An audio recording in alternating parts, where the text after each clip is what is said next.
Well, all right, it is time to come out and do some moto camping before it gets cold again. Temperatures aren't going to stay this warm. They're going to drop a little bit in the near future. Jobu's been dying to get out, and we needed to get Bimble out on a camping trip. See how that all works out. This is one of the roughest roads out here. I'm in Alhambra, and this is Alhambra Road behind me. And it's almost like cobblestone getting in here. So yeah, it don't get much rougher than that, unless I go full-blown off-road. So we're trying to relax. I got camp set up while Jobu was supposed to get firewood and everything. Left that task to him, and he didn't do a very good job at it, so I had to take over. We're gonna have a little fire, not a big bonfire or anything. We're gonna cook us some dinner in a little bit. Got some good food lined up. And I think once it gets dark, we're gonna tell a ghost story. And not just any ghost story, but an actual true story that happened not too far from here. And kind of goes along with people asking me if I carry a firearm out here by myself out in the national forest and things. And the answer to that question is, yup. This is a 1911 chambered in 460 Roland. And I've mainly got that for bears. This is bear country. Bears are starting to wake up from their hibernation right about now. And they tend to be a little bit hungry. So at 460, that's plenty to knock one of those down, or at least put a hurting on him. Plus, that's more than enough for two-legged critters. Because the 460, you're talking about 44 Magnum firepower in a slim semi-automatic package with 9 rounds, you know, compared to a big heavy frame revolver. It's about half the weight, actually. So not a bad package. It's not something, it's still a little big for me to carry, you know, when I actually need to carry in urban environments. I usually carry my PPK because I work as a delivery guy in cities at night sometimes, and I get sent to rough areas of town. And other delivery drivers I know have been attacked and mugged, robbed. I've had to actually put my hand on it one time and defuse a situation.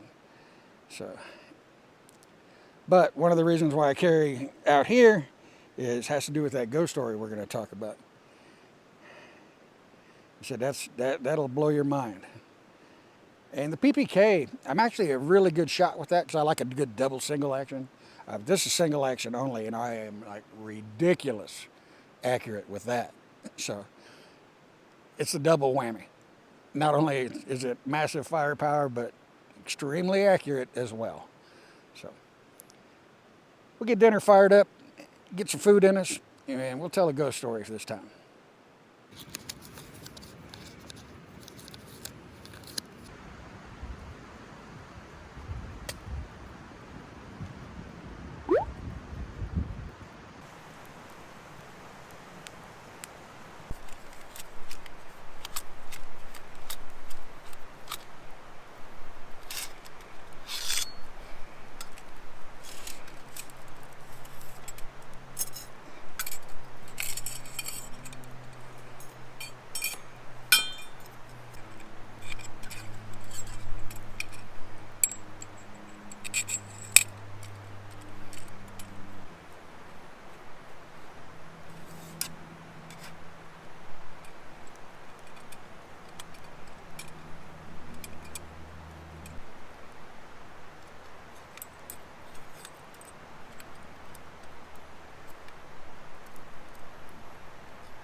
We got cheesy brats, and a baked potato.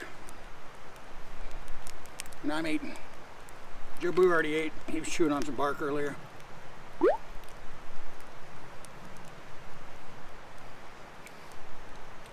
When I threw the rest of the wood on the fire. I'm not gonna need it. All I needed was a little base of coals to heat all this up.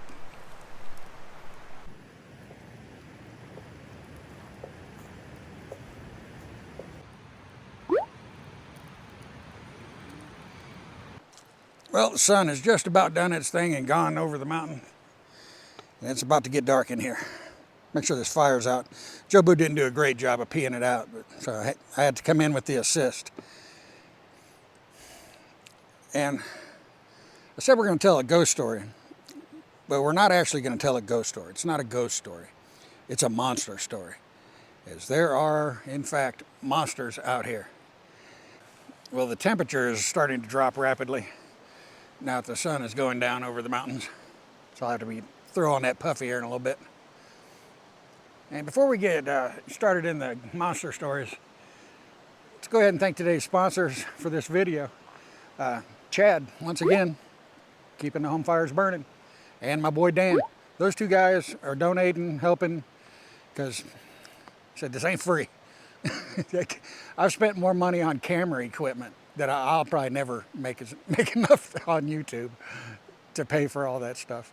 So hope you guys enjoy the videos. Thank them. They're the ones that are really helping out. All right, so it's good and dark now. Guess we can go ahead and tell a spook story. And there's like 3 in this area. I'm only going to tell one. Actually, I'm going to touch on a different one for a second. I did a video where I went camping on the Honda Monkey out at Panther Falls, in that area. And while I was there filming that video, the body of a missing local guy was laying in the woods about 300 feet or so from where I was camped on the other side of the river. He had been murdered out there. And like I said, he was there while I was there filming that video. His body just hadn't been discovered yet. But weird stuff like that does happen out here. And down by Gearhead Junction, the Appalachian Trail crosses through there. And on the Appalachian Trail, they have what they call shelters. And it's a 3-sided wood shelter, with a raised floor and a roof. And the front is open, so you can just get in and out. There's no door or anything like that. And there was a couple who were hiking the Appalachian Trail. And they came across this younger guy who was hunting arrowheads, because there's Indian arrowheads and things out here. And so they got to talking with him, and they were both social workers, and this guy was a little bit odd, so they were kind of, when they meet somebody like that, they're more friendly to them, than the average person would be. And so they all kind of hiked to the shelter where the couple was going to spend the night. And, they talked for a while, and the guy decided, hey, I got to go. I'll see you guys later. So he got up and left. The couple got into the shelter in their sleeping bags. And like I said, it's just open front. And they went to sleep. And while they were asleep, the guy came back and pulled out a gun and shot the other guy, and shot the guy in the head, killed him instantly. And the girl tried to flee, but a struggle ensued, and he ended up beating her with the piece of iron that was used as a fire poker at the fire pit there at the shelter, and then stabbed her to death with one of the nails that was used to build the shelter. And so when the couple came up overdue to their next spot along the Appalachian Trail, other hikers, informed the authorities, hey, these people are missing. They backtracked, and when they got to the Wapiti shelter, it looked fine. It didn't look like a murder scene or anything like that, but then one of them ended up finding blood between the boards of the floor. He found that, and so that sparked a bigger investigation of the area. They ended up finding the girl and her belongings kind of buried in some leaves. And when they went through her backpack, they found a book, and if you thumb through the pages, there was a bloody thumbprint on one of the pages, so the killer had like gone through her stuff. And they didn't find the guy right away. He was buried a little further away in a shallow grave. It took a cadaver dog to find him. And so they ended up tracing the fingerprint back to a local from down Parisburg near Gearhead Junction. The guy's name was Randall Lee Smith. And this was about 30 years ago. It was about 1983 or something like that. And so he had gone to South Carolina and got picked up for some other reason, but it just so happened that one of the cops from up here investigating the crime was on vacation down there at that time, and so they ended up identifying who he was and bringing him back up here. And somehow, I don't know what the deal was with the trial, but somehow he was able to do a plea bargain to 2 counts of second-degree murder.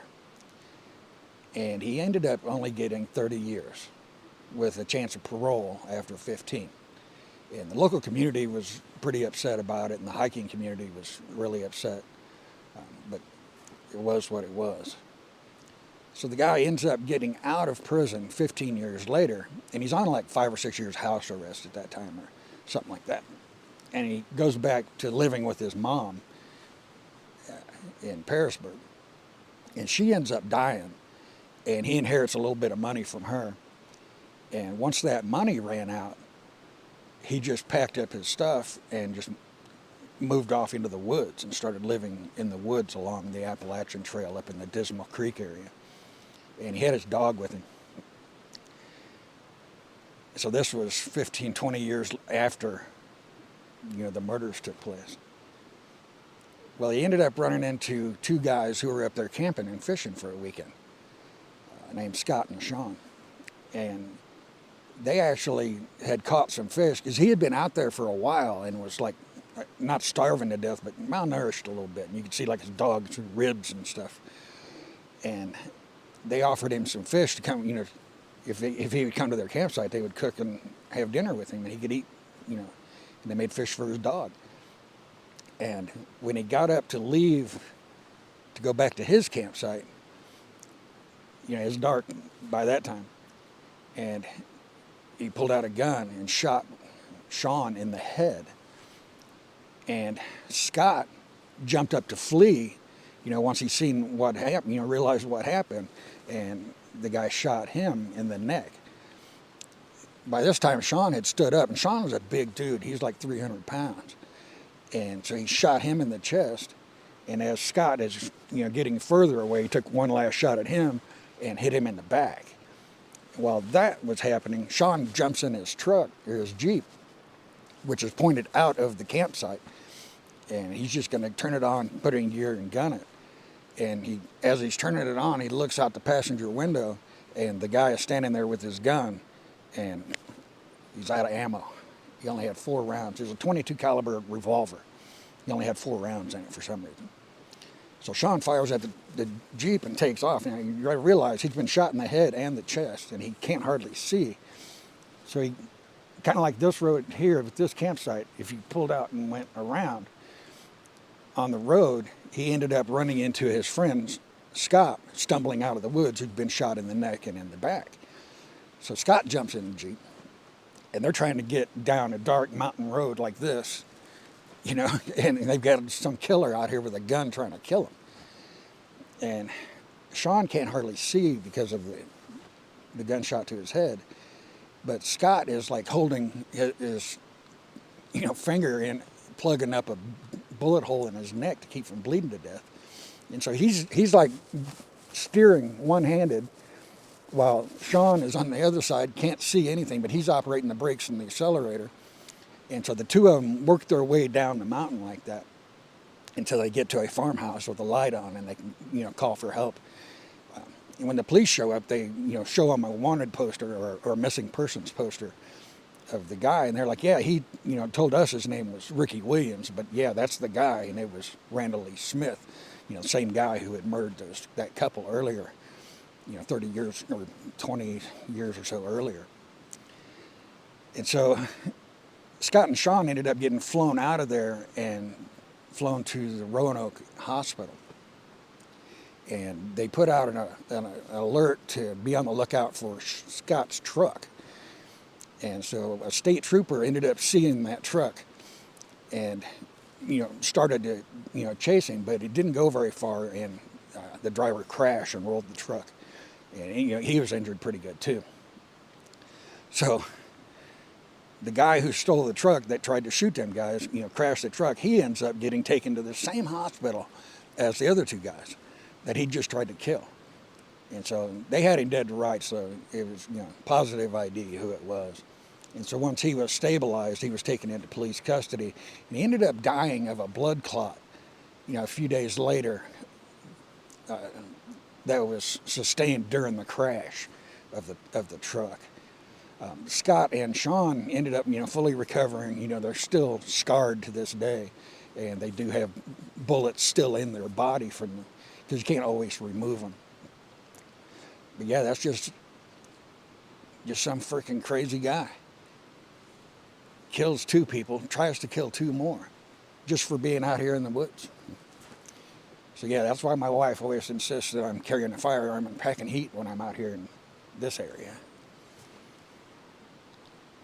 Jobu, you getting to sleep good tonight?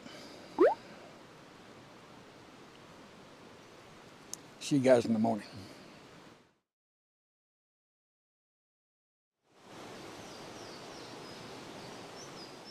Well, good morning, everybody. It is about 10 after 7, and it is cold as shit. Like I said, it got down. It didn't quite get to freezing, but it was close. Probably high 30s. I got a little chilly in the tent. Like I said, I brought my 40-degree bag, and it got a little bit below 40 degrees, so I woke up shivering a few times. Had to warm myself up, doing jumping jacks and things. Jobu, I think he got a good night's sleep.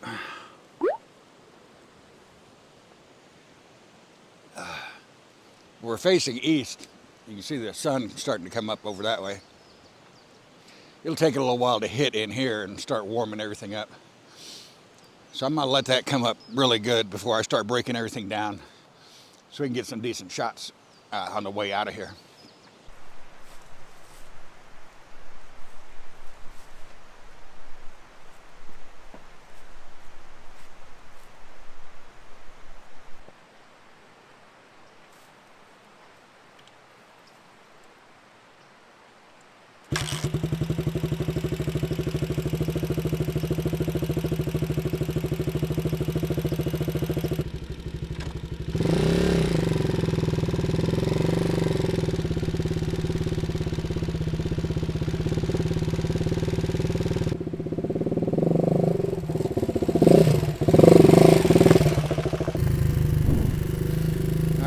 So we are saying goodbye to our little campsite and heading down Alhambra Road. And this road gets rough in some places. It's like cobblestone, like I said earlier. So I'll be dodging a lot of rocks, picking my line.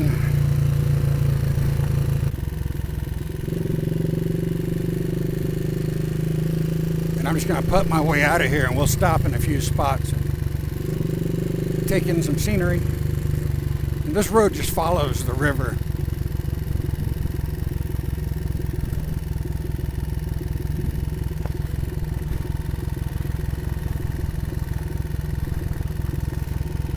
We'll see more campsites and things on the way out of here.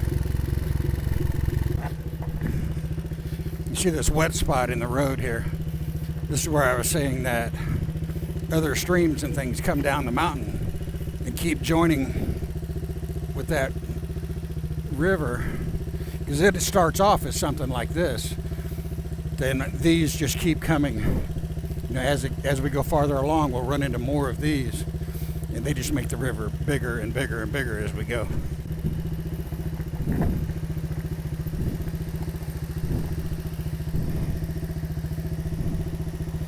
I'll try to turn the camera without touching the microphone cable,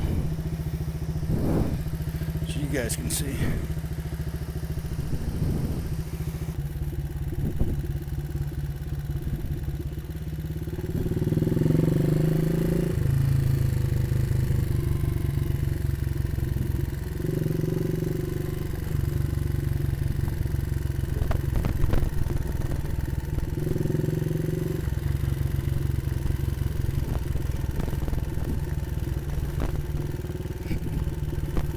Probably should have turned off all the image stabilization so you guys can see how rough this is on a hardtail.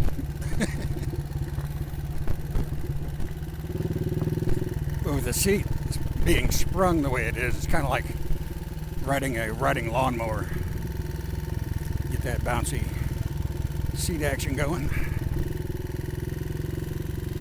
Now this down here is probably one of the bigger campsites.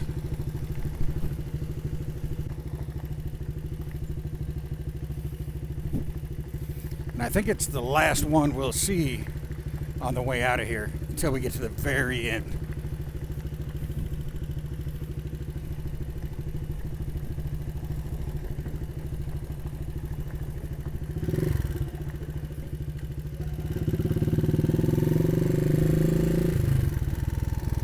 This is where it starts getting into private property, so there's no camping or anything like that around here.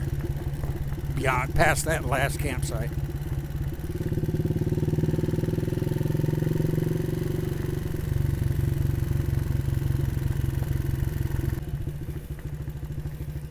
See if we can see anything here at this pull-off.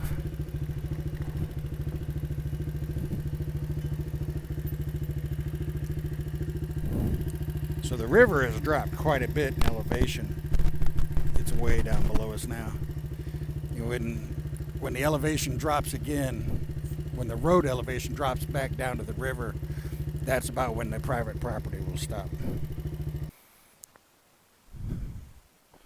Well, we have made it through the private property area and we're back to where there's more campsites, like right there across the street, down there, and right here where Bimble is parked, right next to the river. So you can see how much bigger the river is now from where it was when, or what it was when we were camped at our campsite.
This is a popular swimming spot right here.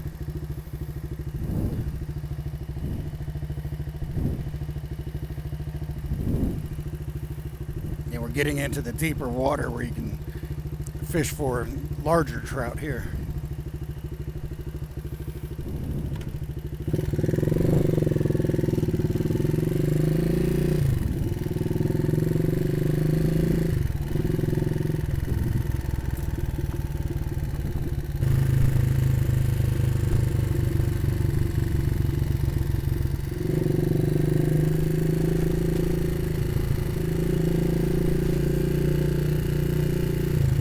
More camping here.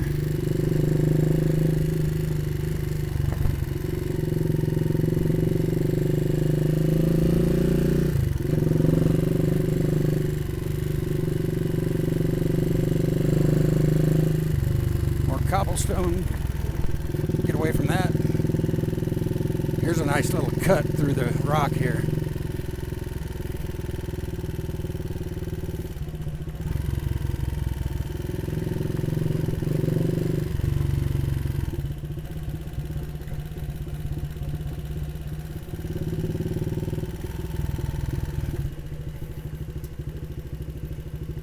More protruding rocks.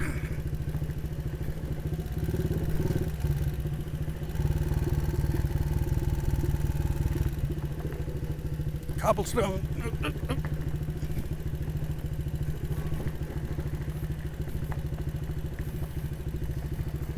And that is second to last campsite. The last campsite's over here across the street. And this is the end of the George Washington National Forest.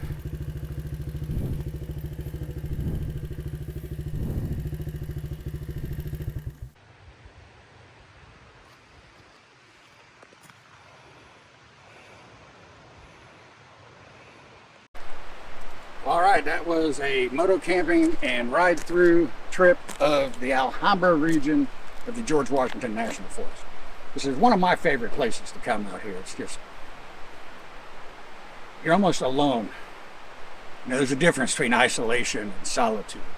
Out here, it's more solitude. It's more self-imposed than imposed on you by others. So this is where I like to come to get away from it all. It's just a beautiful, beautiful place. Absolutely love it. Hope you guys enjoyed the video. Got to tell a spook story. It's not all fun and games out here. Beauty of nature can be deceptive. I'll put a link below in the description box to another video that's a TV show talking about the same story I told last night. If you guys are interested in watching that, they can probably tell the story better than I can. So, me and Bimble are going to hit the road and get home. And we will catch you guys next time. Take care.